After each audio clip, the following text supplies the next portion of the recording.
Well, we're going to talk about a beautiful woman, 4 kids, 33 years married, one of the biggest records in the rock and roll era that became a standard, 10 weeks #1 on the Billboard charts, You Light Up My Life.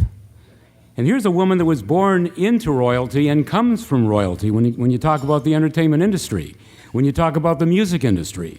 Ladies and gentlemen, the beautiful and talented Debby Boone. Whoa. Oh, thank you so much. I am so honored to be here this afternoon, and especially among this distinguished group of people here on the dais. I've known Michael a lot of years. I don't know if you know this, Michael, but we were born in the same year, in the same month, 2 weeks apart. I'm not going to mention dates. You'll have to Google that later. He's older by 2 weeks. You look a lot better. No, that's not true. Well, boy, as was mentioned, I am the daughter-in-law of Rosemary Clooney, married to the son of Rosemary Clooney and Jose Ferrer. For 33 years, he's here in the front table here, Gabriel. But it was a couple of years before I married Gabri, we were still dating, that I met you, Michael. It was right around 1977, and we got married in 79. And I started to see Michael around Rosemary's house, which we all lovingly referred to as the Roxbury House. It was on Roxbury Drive in Beverly Hills. So I started seeing Michael there, and whenever I saw Michael, he struck me as kind of a very shy guy. And when he was the most comfortable and relaxed was whenever it was time for him to sit at that piano in her living room and start to play beautiful music and sing for us and accompany Rosemary or whoever was there that could sing. And, he really was, the hit of the party always.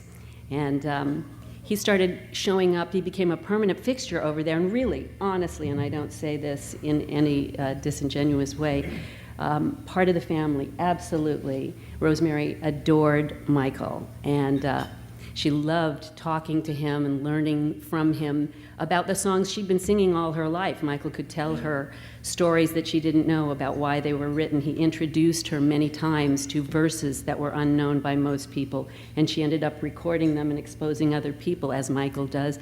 And that's happened for me as well, beautiful verses that we don't know were written for these beautiful songs that we love.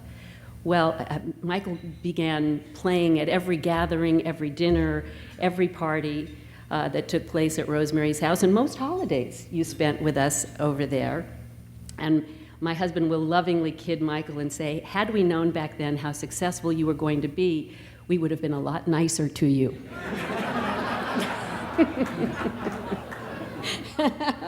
Well, over those years, Michael did what Michael does, and he got in basements and closets and garages, and he found treasures at Rosemary's house that she did not know existed. Music and reel-to-reel recordings, cassettes of performances and pictures and all these things that are truly treasures and historic.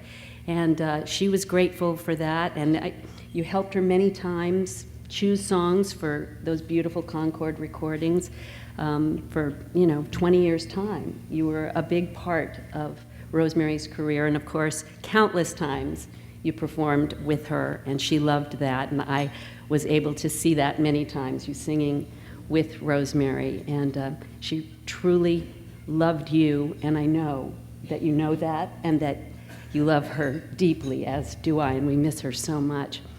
I, myself, have had the privilege of performing on occasion with this incredible talent, and that's been pure joy for me. I was just in Manhattan, and I was doing something that you would have really loved had you been there. There's a series that takes place there at the 92nd Street Y called Lyrics and Lyricists, and they always honor wonderful composers. And we did an evening of songs of Jerome Kern, and I was sharing a dressing room with these great jazz singers, Karen Allison, Paula West, and Barbara Carroll, all sharing a room together. And I wonder if your ears were burning because they were also excited talking about the opening of your club at the Nico in San Francisco. And I thought, not only has Michael done so much to preserve these great songs and make sure that they're not lost in our hearts and memories, but he's also provided many places for the people who love to perform this music to connect with audiences that love the music. And that is such a gift, and we are all so grateful to you for that. And can I get a job there?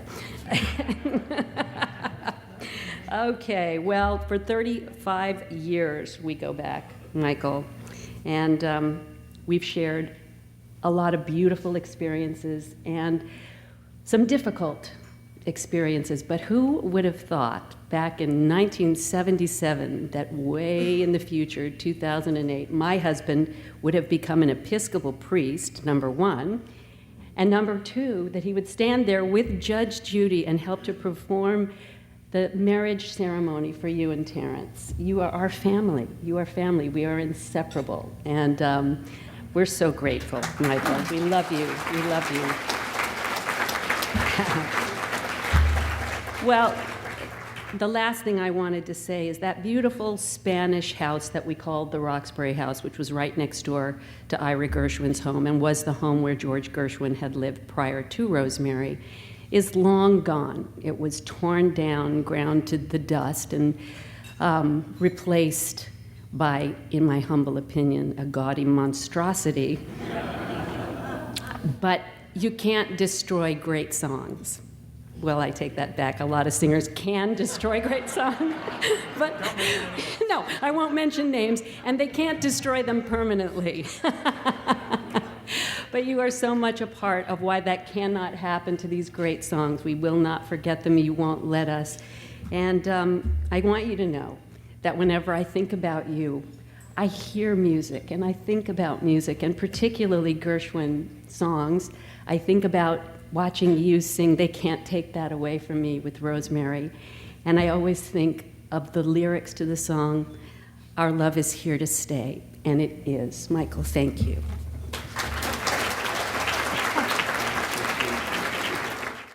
Thanks for joining us. You know, I can already feel the excitement building for our next Hollywood Media Professional Celebrity Showcase.